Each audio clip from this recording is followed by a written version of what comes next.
नमस्कार। आज हम एक कॉन्सेप्ट पे डिस्कस करने जा रहे हैं। उस कॉन्सेप्ट का नाम है इंटरेस्ट।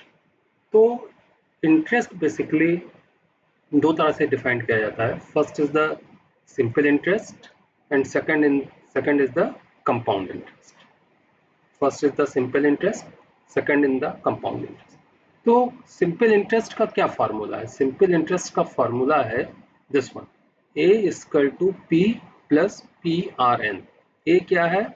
आपकी जो ग्रॉस अमाउंट रिसीव होगी एन नंबर ऑफ ईयर, 5 साल 10 साल जितने साल के लिए आप अमाउंट जमा कर रहे हैं। आर रेट ऑफ इंटरेस्ट है, एन नंबर ऑफ ईयर्स है, और पी प्रिंसिपल अमाउंट है।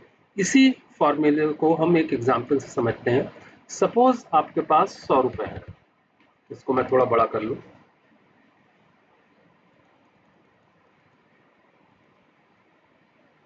सपोज आपके पास 100 रुपए हैं।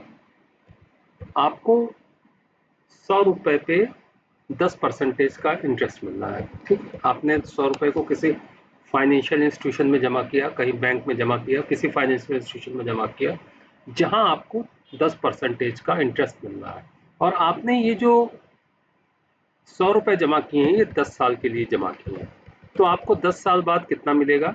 तो अगर हमारा जो फार्मूला है, इसमें अगर हम पी प्रिंसिपल अमाउंट जो है वो 100 रुपए है, plus P R N principal amount 100 multiplied by R, R rate of interest है जो 0.1 है, और नंबर ऑफ ईयर 10 है।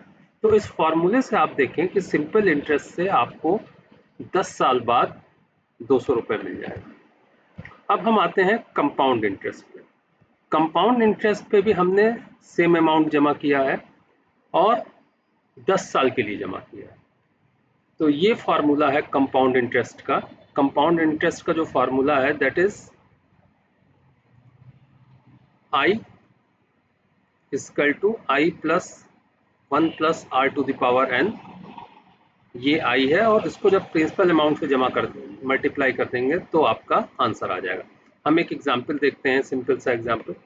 आपने 100 रुपए जमा किया और इस बार आपने 10% इंटरेस्ट मिल रहा है, लेकिन जो इंटरेस्ट मिल रहा है वो कंपाउंड इंटरेस्ट मिल रहा है, और आपने सेम अमाउंट 10 ईयर्स के लिए जमा किया।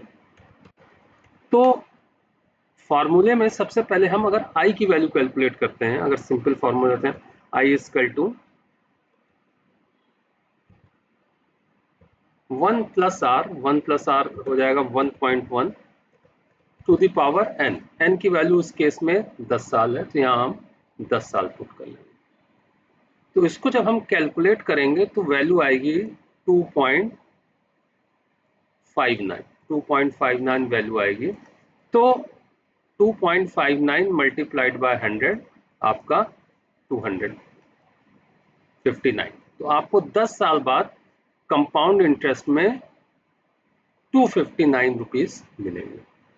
अब मेन क्वेश्चन ये अराइज होता है कि ये डिफरेंस क्यों आया। अगर हम सिंपल इंटरेस्ट से कैलकुलेट करते हैं तो हमको 200 रुपए मिलता है 10 साल बाद सेम अमाउंट में। कंपाउंड इंटरेस्ट से करते हैं तो हमको 259 रुपीज मिलता है। ये डिफरेंस क्यों आया? तो ये डिफरेंस समझने के लिए हम एक डायग्राम लेते हैं। Just give me 1 minute.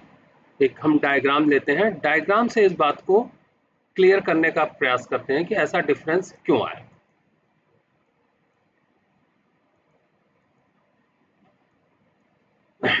First हम लेते हैं सिंपल इंटरेस्ट। सिंपल इंटरेस्ट में अगर हमने 100 रुपए लिया तो नेक्स्ट ईयर वो हो जाएगा 110 रुपए, नेक्स्ट ईयर हो जाएगा 120 रुपीज, नेक्स्ट ईयर हो जाएगा 130 रुपीज। तो इसी तरह करते करते 10 साल बाद वो अमाउंट हो जाएगा 200 रुपये। लेकिन कंपाउंड इंटरेस्ट में क्या होता है, सीआई से डिनोट कर देना है। कंपाउंड इंटरेस्ट में आपने जो 100 रुपये जमा किया उस पर नेक्स्ट ईयर तो 110 रुपीज हो जाएगा, लेकिन नेक्स्ट टू